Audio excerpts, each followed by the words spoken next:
baja también, baja, pero no entra por el agujero, no entra por el agujero dental inferior. Baja, no entra por el agujero, ¿sí?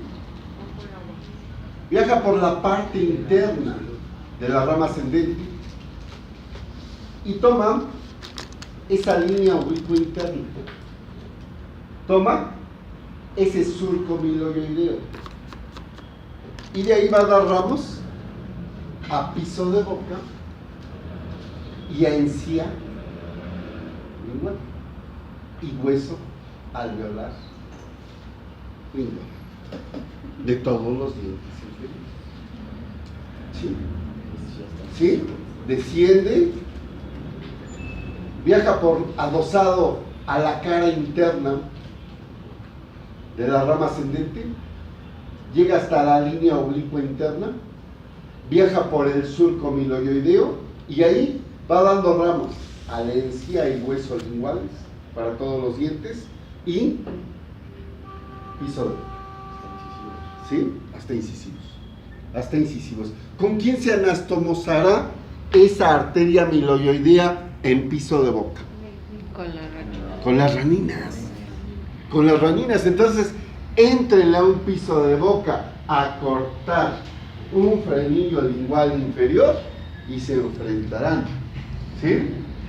A 1000 ramos de las raninas, 1000 ramos de la miloioidea. ¿Sí? Yo no dudo que exista gente, pero una gente verdaderamente pensante dice, no, con lo único que le puedo entrar yo es con un electrodistribuidor. Voy cortando, va hacia allá. Voy cortando, va hacia allá. De la otra forma, revista. Manos hábiles. ¿Sí? Muy buenos. Y nos dan. ¿Sí? ¿Qué pasa con la arteria maceterina? ¿Estando en la fosa pterigomaxilar?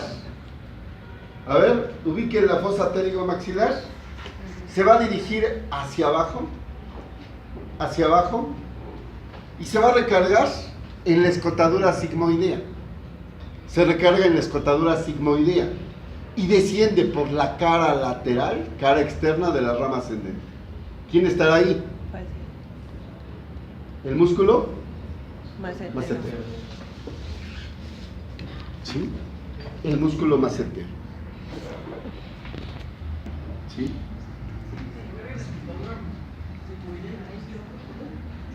Descansa en la escotadura y de ahí se dirige lateral, externo, a la rama ascendente. ¿Sí? Recorriendo toda la parte profunda del macetero, irrigando el macetero, ¿verdad? Y está la pterigoidea. Esa sí está bien fácil, está en la fosa pterigomaxilar. ¿Qué es lo único que tiene que hacer? Dirigirse hacia atrás ligeramente y encuentra ¿a qué músculo?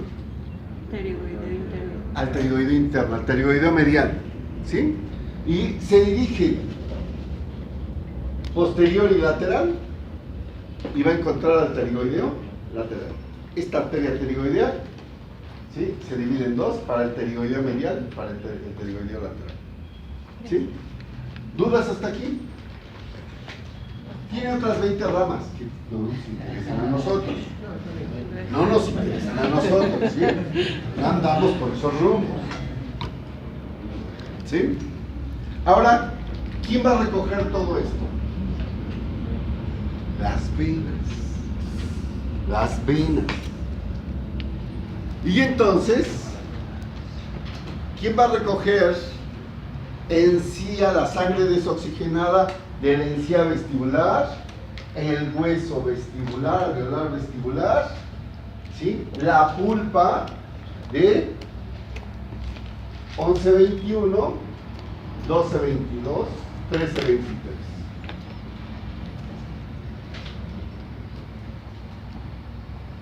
¿Sí? Dentaria. La vena dentaria anterior. ¿Sí? ¿Cómo es esto? Miren, sale de la pulpa por el ápice de cada uno de los dientes. ¿Sí? Vamos a suponer que es el 11. El 11. Es que era su derecha. Del 11. Sale de la pulpa, sale del ápice, el ápice, y ahí se va a juntar con la alveolar y gingival. La vena gingival y alveolar. Después, la del 12 también, la del 13, y se juntan para formar a la vena ¿qué? Dentaria anterior. A ver si lo entendemos. ¿Sí? Nosotros tenemos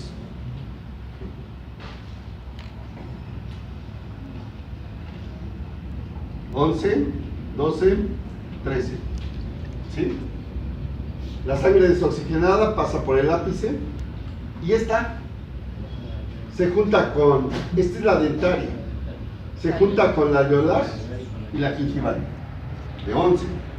Esta con la dentaria, alveolar y gingival. Esta, la dentaria, alveolar y gingival. Las tres, ¿sí? Forman a la vena dentaria anterior. ¿Sí? ¿Hasta dónde va a llegar? Hasta el piso de la cavidad orbital. Es lo mismo, pero de regreso. A ver, ¿quién va a recoger la sangre del párpado inferior? La vena palpebral. ¿Y de la parte media de la nariz? La nasal. ¿Y de la parte del labio? La labial. Las tres se juntan aquí en el agujero. Y se llama vena infraorbitaria. Penetra, ¿verdad? Y se dirige hacia el conducto. Ahí se junta con la dentaria anterior. ¿Sí? ¿Quién va a recoger la sangre de la encía, el hueso alveolar, la pulpa de 14 a 24, 15 a 25? Media. La dentaria media. Esta dijimos que era la vena infraorbitaria. Las tres, ¿en dónde las tenemos? Ascendieron, ascendieron, ascendieron y están ahora en el conducto. ¿Del conducto qué van a hacer? Se van a dirigir hacia atrás para pasar por el canal. Y después de pasar por el canal caen por la hendidura esfenomaxilar. Y después de caer por la hendidura esfenomaxilar llegan a la fosa pterigomaxilar. Y en esa fosa pterigomaxilar van a llegar todas estas, ¿sí? Para formar al plexo venoso pterigomaxilar. Todas van a llegar a la fosa pterigomaxilar para formar al plexo venoso pterigomaxilar. O sea, sí que hay una vena pterigoidea, ¿verdad? Hay una vena maceterina, hay una vena miloioidea, hay una vena dentaria inferior, hay una vena pterigopalatina, hay una vena nasal lateral, hay una vena nasal medial. Todo es lo mismo, pero de regreso, y todas van a llegar a la fosa pterigomaxilar formando al plexo venoso pterigomaxilar. Y de ahí van a formar una sola vena, que se llama vena maxilar interna. Vena maxilar interna. ¿Sí? Esta vena maxilar interna, estando en la fosa pterigomaxilar, se va a dirigir posterior. Y se va a unir a la vena yugular interna. Vena yugular interna. ¿Quién más va a llegar a esa vena yugular interna? A ver, recuérdenme, ¿de dónde venía la vena yugular interna? Desde la ribotota, cavidad craneana. A ver, vista superior endocraneal, surco del seno sagital, surco del seno lateral, surco del seno petroso. Recogió toda la sangre venosa de todo el cerebro. surco del seno sagital, surco del seno lateral, surco del seno petroso y desemboca ¿en dónde? En la fosa yugular. A partir de ahí hacia abajo, ¿cómo se llama eso? Vena yugular interna. Vena yugular interna.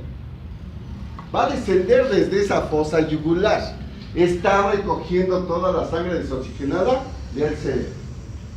Y va a descender por la parte lateral del cuello. ¿Quién se le unió ahí?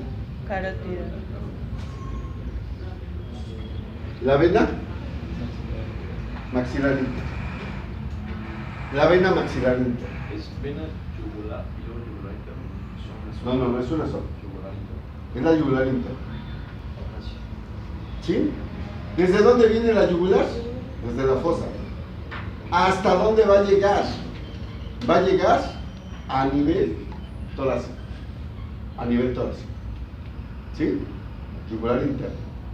Desde la fosa yugular hasta la cavidad torácica. En ese trayecto se le unen directamente otras dos venas profundas. ¿Cuáles creen de las 6 colaterales y las 2 terminales que serían profundas para llegar directamente a la vena yugular interna? La maxilar interna es profunda, es interna, por eso está llegando directamente a la yugular interna. ¿Ustedes creen que la occipital, la auricular posterior sean profundas? No. ¿La facial? No. ¿La temporal superficial? La No. lingual. Faringe ascendente. Fíjense bien, la lingual sí es. Entonces la vena lingual también llega aquí a la yugular interna. Vena lingual. ¿Cuál otra? Faringe ascendente. La faringe ascendente. Llegan directamente. Llegan directamente. ¿Sí? Tiroides. ¿Cuáles necesitan un ramo superficial para conectarse ahí y después esa conectarse con la yugular interna? ¿Sí? Necesitamos una vena que se forme desde la temporal superficial, ¿sí? Y se llama yugular externa. Esa yugular externa, la primera vena por la que se forma es la vena temporal superficial. ¿Cómo se formó esa vena temporal superficial? Por la vena frontal, la vena parietal, la vena occipital, la vena temporal profunda, la vena cigomática, la vena transversa de la cara.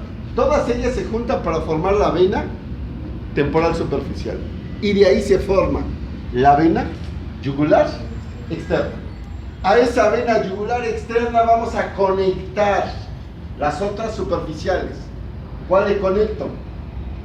Ya viene la temporal superficial. ¿Cuál le conecto? La occipital. ¿Cuál le conecto? La auricular posterior. ¿Cuál le conecto? La facial. ¿Cuál le conecto? La tiroidea superior. Todas esas se conectan con la yugular externa. Y la yugular externa a nivel de la clavícula, adivinen dónde se va a conectar. Subclavia. Puede conectarse a la subclavia o puede conectarse a la yugular interna. La yugular externa se puede conectar a la vena subclavia, ¿sí? O a la yugular interna. Y entonces ahora ya recogimos todo. Y tenemos solo la yugular interna. La yugular interna se une con las venas ¿qué? Subclavias. Las yugulares internas se unen con las venas subclavias. Y las venas subclavias unidas a la yugular interna forman dos troncos grandotes.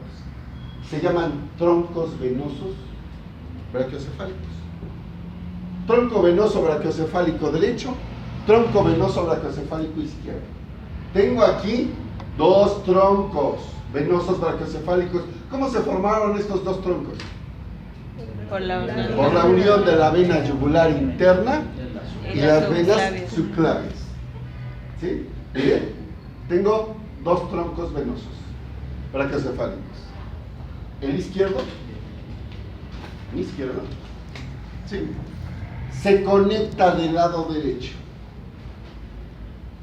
El tronco venoso brachiocefálico izquierdo se dirige hacia el lado derecho y forman a la vena cava superior. Y esa vena cava superior llega a la aurícula Derecha. derecha. Por eso estoy diciendo que el tronco venoso brachiocefálico izquierdo se dirige hacia el lado derecho. ¿Por qué? Va a llegar al lado derecho. Y ya regresamos la sangre desde corazón, la llevamos y ahora la regresamos desde ahí hasta corazón. ¿Sí? ¿Alguna duda?